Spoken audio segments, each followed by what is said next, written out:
So, I'm Claudia. I'm Deborah. Nice to meet you. You too. Lovely. Oh, careful. Lovely to meet you. Lovely to meet you too. So, you are one of the greats, couturists in England. I don't know about that, but anyway, I'm sure we're going to discuss all of that. And when did you get into couture? So, Claudia? in 2016, I started sewing and taking things more seriously. I've always been into fashion, and I decided that I wanted to create Century Before and build a team. Right. And what did you do before that? So I should have asked you that first. No, actually. that's fine. I studied furniture and product design. Oh, did you? Yeah, and that's jewellery so and interesting. silversmithing. And then I modelled for a while, and I was always interested in fashion, and I could sew. Right. Because my grandfather was a tailor, and my aunties could sew, and my mum could sew, and it was always something that I've always wanted to do. Yeah. So I just set up a team, and then from that, I created Century Before. Right. Which is a historical couture brand. Fantastic. Does that mean it's inspired by historical dress? Inspired by history and world culture. Oh, right. Very interesting. So just taking inspiration from world culture and celebrating different ethnic groups and stories along the way. And so I guess the fact that you'd had all that design, training in jewellery and in product design and furniture, that stood you in good stead, really. Exactly. Because it's all the same principle. Yeah, exactly. And I am self-taught, but then with my team who have been in the industry for over 30 years, they have also taught me a lot of the artisanal techniques that I now have. Fantastic. I mean, really, you learn most when you're actually doing it anyway. Exactly. Because even though, I went to college, I went to St Martin's first to do fashion design, and it was great and everything. They did teach you to sew and pattern cutting, but to be quite honest, I didn't really understand it or take it forward until I started working. Amazing. So I think it's not necessarily a disadvantage, the fact that you've already had some design experience and training. Yeah. That must bring something different to it, which is fantastic. Exactly. It's always great to kind of learn from those who've been in the industry. Yeah. And just learning it in your own time. Yes. And on the job. And on the job. Yeah. Which is really that. I mean, in a way, that's what I did, because I had this lady called Peggy who had done some patterns for me when I was a student, and then when I got my first commissions after I left college, she would have done the patterns, but I couldn't afford it. Right. So I had to help. Yeah. So she taught me everything. Yeah. And really it has stood me in good stead, I have to say, because I do have that grounding. But if I hadn't had that, I don't know, I think I probably would have been different, because I always believed that you should learn how to do, how to make things, how to do the patterns, how to sew, because then you're able to realise your ideas. Exactly. So no one can tell you it's not possible. Yeah, yeah. But, and studying it in your own time, I think, it could be quite pressurising to get things right. Learning different materials and how they behave has also been a big learning curve for me. But I totally agree with you. You make lots of mistakes as well. Yeah. So what year did you start? Oh gosh, well, it would have been about 1991. Okay. Yeah, so around then. So, did you grow up in London? I did. I grew up in North London, Islington. Fantastic. And I've always been interested in creativity and art. And because I paint, do illustration. Fantastic. And I just think this just basically chose me. That's so great. So it's lovely to inject the art into the couture. Yes. And history and culture. I think it keeps me busy and the brand alive and exciting. Yes. So what about your... Well, actually, funnily enough, as you were saying that, I was thinking, well, I've got it's not the same, but a fairly similar kind of balance of things that I'm interested in, because when I went to art college I wanted to do art, I didn't want to do fashion. Likewise. And even now I partly regret not having done it. Yeah. And I think that's why in my early career I really made a lot of pieces which were, I don't want to say art pieces, because at the end of the day fashion does have to be functional. Of course. You have to be able to wear it, so it's not, I don't want to say it's not art because people will disagree with me, but it's not, you don't make it to put on a wall or to just sit there. Oh God, now I'm digging myself into a hole to scrap this. If you had to choose start life over again, would you do this?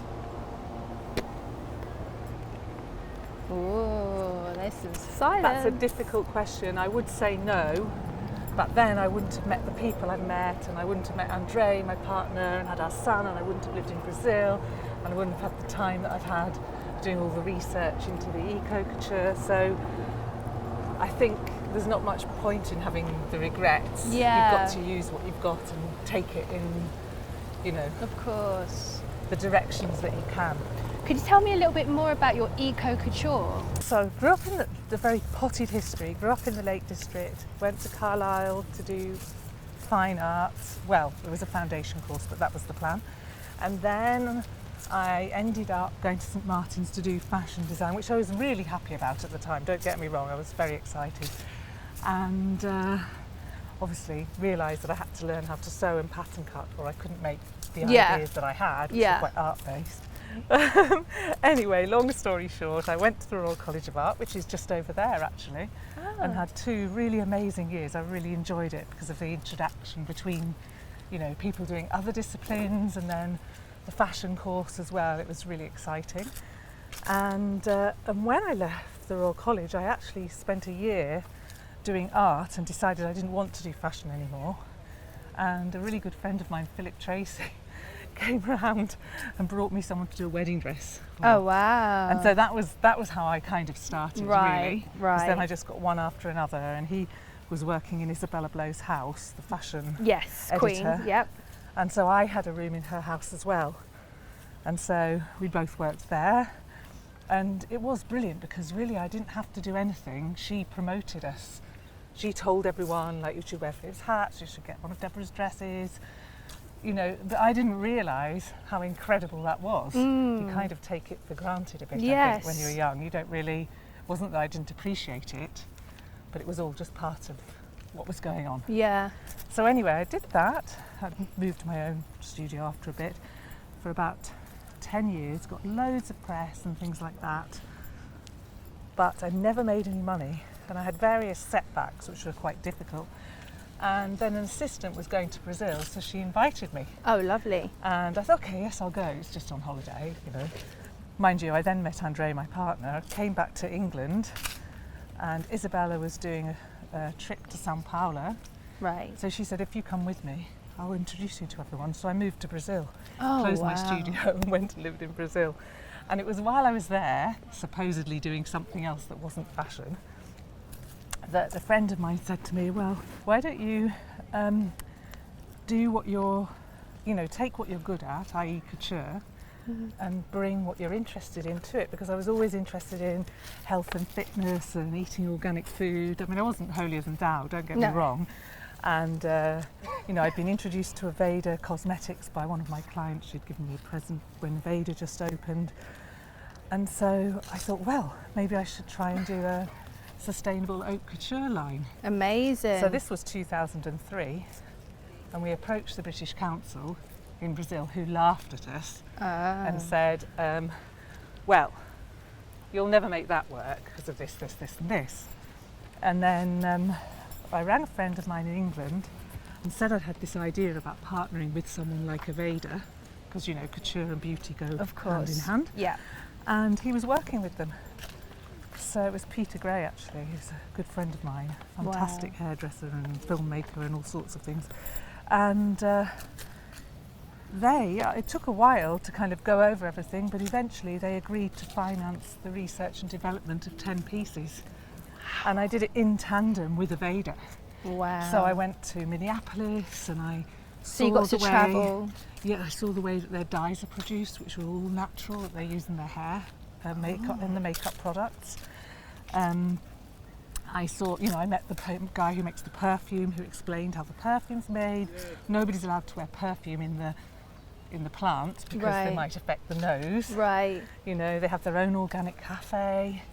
They have like yoga lessons twice a day that anybody in the company can go to at a certain hour to, so they looked after their staff well.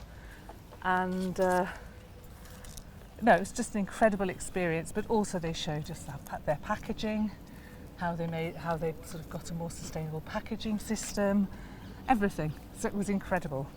So we produced a collection where every piece researched a different aspect of sustainability. Amazing. So that was in 2005.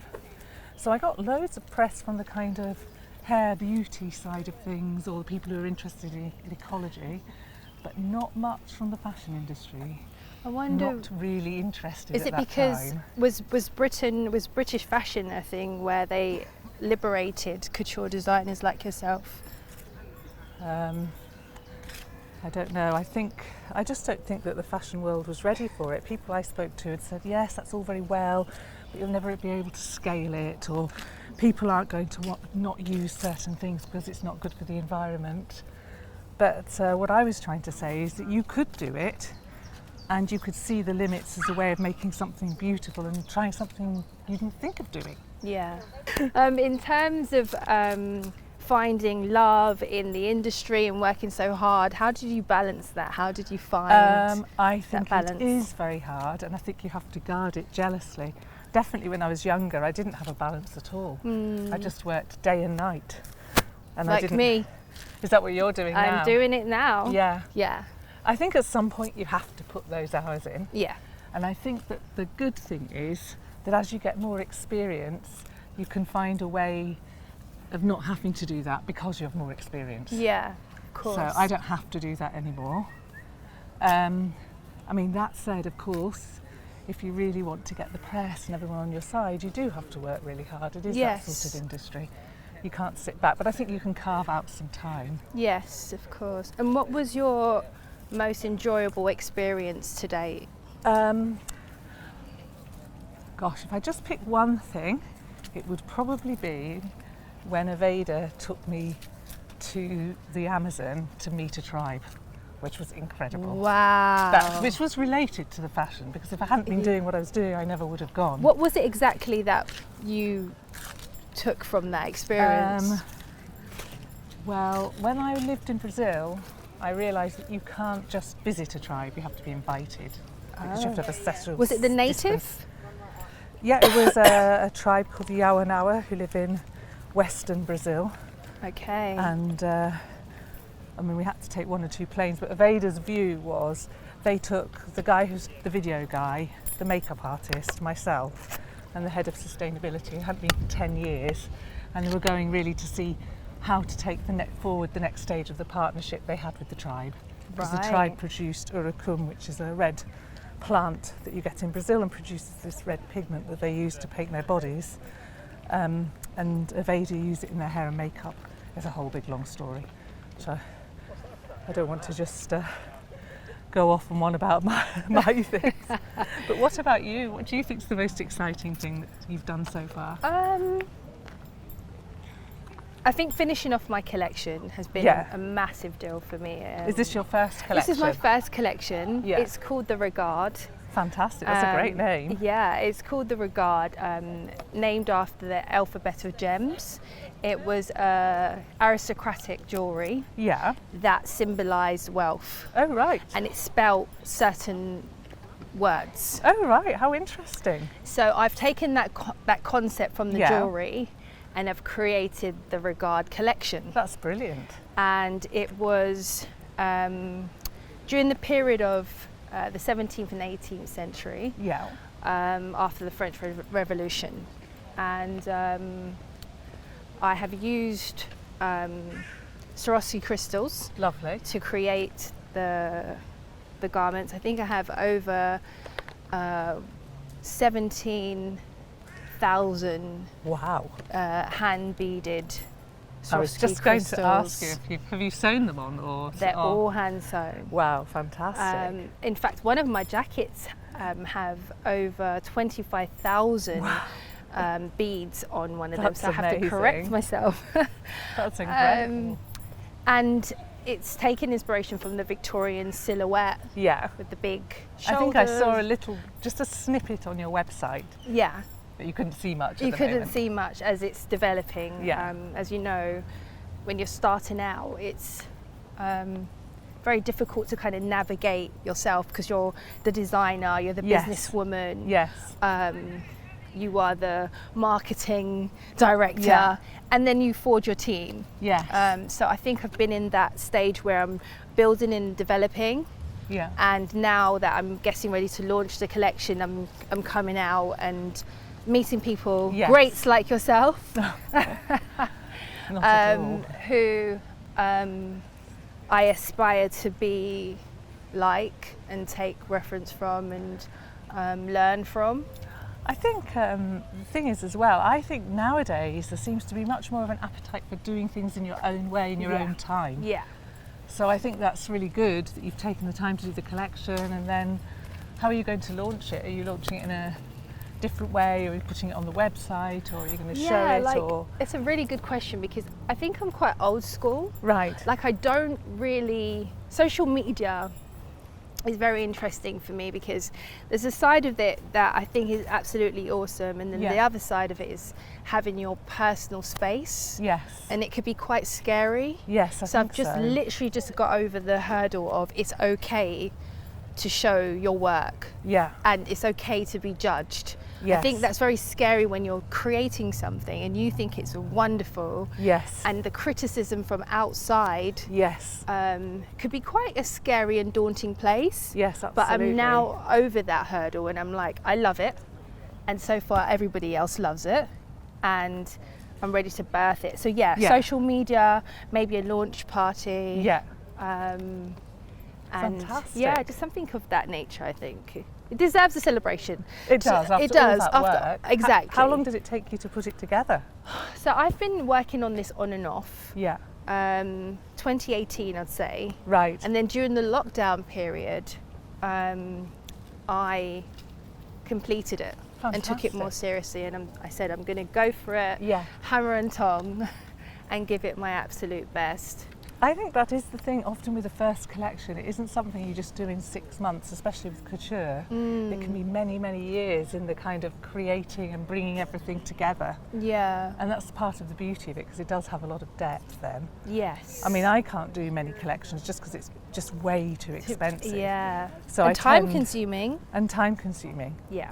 I mean, ironically, because the last collection we did was 2017, which is quite a long while ago, and ironically, once we'd finished, we were like, ready to do another one.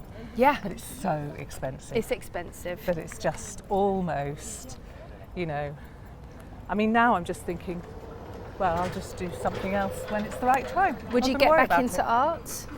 Yeah, I actually, funnily enough, 2 of my students found my life drawings from the year when I said, I'm not doing fashion anymore. And they put them on my computer. And then I had some people around who do you want to sit down for a minute? Yes, we can sit down for sure. Such a lovely day. Such a lovely day to film. Oh, that's better. It was a nice day for that dress in the park, actually, because it looked so kind of fantastic. Oh, thank you. In the light. I've made it just for this event. That's so great. Oh, that's better. I feel better now. So you were talking about your collection. Yes. So what was I going to say? I've completely forgotten what I was talking about.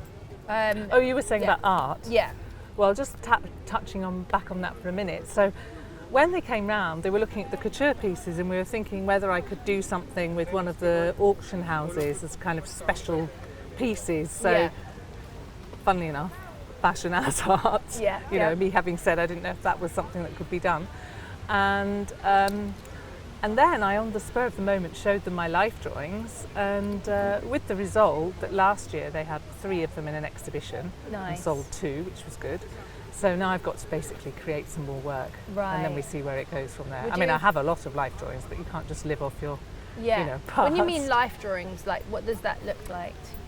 I suppose these were kind of really big drawings of naked figures, but in colour, in pastel and things, and watercolours. Do you go to a class? So I did, mainly because I needed the access to a model. Yeah. So, and that all helps, you know, with the fashion design as well. Of just course. the act of drawing and painting or whatever you're doing. Do you go to museums for inspiration? Yes, I do. So it depends what we're doing, really. I mean, for the last collection, which was called Regenerating the Reef, we did a lot of research in the Natural History Museum, looking at the dead coral, because it was all about the life cycle of coral. So we were looking at the dead coral and then it coming back to life again. Well, that was the hope, anyway. And so we looked at the dead coral, and then we went and saw living coral. So we went to, there's a museum, I think it's the Horniman Museum, that has some coral, very small bits. I've never dived on a coral reef or anything. No, Have you? No, I've never been diving. I'd love to do it, but not too deep though. I'm not the greatest swimmer. Right. So so all sorts of things like that. Do you go to museums and things? Yeah, I do. I haven't been for a while because I'm so engrossed in, you know, my work, but definitely the V&A, I would say. Yes. Do you know, I haven't been to the V&A for ages. In fact, I must go back because I want to look at the Indian and Japanese dress. Yes. But that was one of the things I really loved at St Martin's. We used to have one day every week when I was there, and that was for research. Yeah. We had to do it. We'd go to museums, or we'd go and see, you know, I don't know, theatre sets or whatever, and then we had to do drawings from it, and then we'd have a project set from it. Yeah. And every week we went to something. So that was a really good practice. Yeah. You know, you're not going to get ideas if you don't go and research and look at things. I think I'm inspired by architecture as well. Like I could just see a building and see some lines, and I'm like, yeah, that's something I'd love to incorporate into my work. Yeah. But I think that the V&A has been a massive influence on my my designs because of the said reasons of it shows you the different cultures. Yes, of course. And I've incorporated that. That's definitely been a massive factor in 4th century before. Right. But yeah, it's very exciting, and I think even in the park today, you know, with nature and the colours, and it's just amazing. So we can take inspiration from you can get it from anything, that's true. Yeah. It doesn't have to be museums, No. that was just an example, Yeah, really. of course. But it can be anything. At the moment, I just don't really know how to do it, but you know, we walked into the park and all the beautiful dappled light. Yeah, that and was I just pretty. don't know how one can, I've been thinking, how can you use that in fashion? In the clothing, I'm not quite sure. I haven't worked out what I would do with it yet. Something to do with the shadows. Yeah. I saw The Little Mermaid the other day, and I was inspired by the colours in that. Right. So I think you can, I think as a creative, it you can be be inspired anything. by exactly. I any think and anything. The point is, you just have to take the time to look at different things. Exactly. And, have you done any collaborations?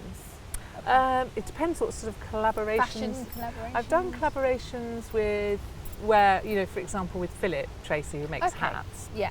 So I've not done any collaborations in terms of clothing design. So it's mainly been with someone in a kind of complementary discipline. And then Celine Cousteau did the jewellery for our last show, and she was, or is, the granddaughter of Jacques-Yves Cousteau. I don't know if you've heard of him, he's like the famous oceanographer. Yeah. So that was very exciting. And I'm just trying to think what else I've done. Oh, I've done quite a few things with my friend Peter, which is basically doing some filmmaking and making little mini shorts. Not necessarily fashion from my part, or it might be something to the side of that. But really anything that's kind of thought-provoking. Yeah. I might do one with a musician. Amazing. To have an art musical show would be awesome. Yeah, it would be incredible. Yeah, I love music. I did a small show in 2020. Right. Or 21. I can't remember. 2021 I did a small show and a little fashion show, and I incorporated music and art and the clothes, and it was really lovely. Fantastic. It was nice to have that, because I sing as well.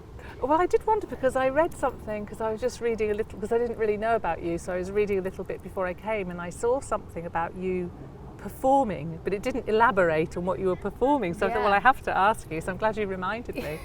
So did you sing? I actually did. How fantastic. I sung at my event, and it was amazing. I had a great band, and just to have your work out there, Yeah. and then your guests are not going to know that you're able to sing as well. No. So I think it was a little treat. So you give it a bit of context as well. Yeah, which is exactly. Why not show everything? So you got the art and absolutely, and I think now, again, we're not pigeon to. I mean, I think definitely in the 90s, you stuck to your discipline in a sense, and I think that's kind of moved again now, because you see quite a lot of young people, particularly, doing different things, and turning up in different genres, which is really exciting. Exactly, and I think if you're an artist, then you're an artist. Yeah. And it's good to just different media. Exactly. That was interesting, because the gallery owner said to me, well, basically he was talking about fabric with regard to art, and I was kind of slightly resistant of that, because I didn't want to bring fashion too much into the art, shall we say. I wanted it to be seen differently. And then I went to that Louise Bourgeois show. I don't know if you saw it, called The Woven Child. No. You know Louise Bourgeois, who did the giant spider. Okay, yeah. And she died, I can't remember when she died, but it wasn't that long ago, just a few years ago. She was 100 and something. But anyway, all this work was created between the age of 70 and 90. Wow. And what she did, it was really a discourse on being a woman, and her life in particular, because she'd gone to live in the States, I think when she was something like maybe 26, or it might have been 1926, I can't quite remember, but she was very young, newly married, and bringing up children, and obviously that she was supposed to put that before her art, so she could just do bits and pieces in whenever she got time. So this exhibition was really interesting, because she'd made these kind of heads that were all made from fabric, but they were quite distorted and sort of surreal. Amazing. But they were really interesting. They weren't like something, like a doll that someone had made. It was really cool. They were really well done. And then she had these giant figures, which were all sewn in like canvas. And I think one of them was black. The male figure was black in terms of the canvas, or maybe both of them were. I'm not talking the figures were black, but the materials were black. And you could feel the weight of the figure. She made these huge figures that were kind of maybe from there to there, of a couple together. And then she had another one with a woman and a man, and then the heels had enormous spikes on them. But it was really interesting when you saw it, just all the different things that she'd kind of looked at.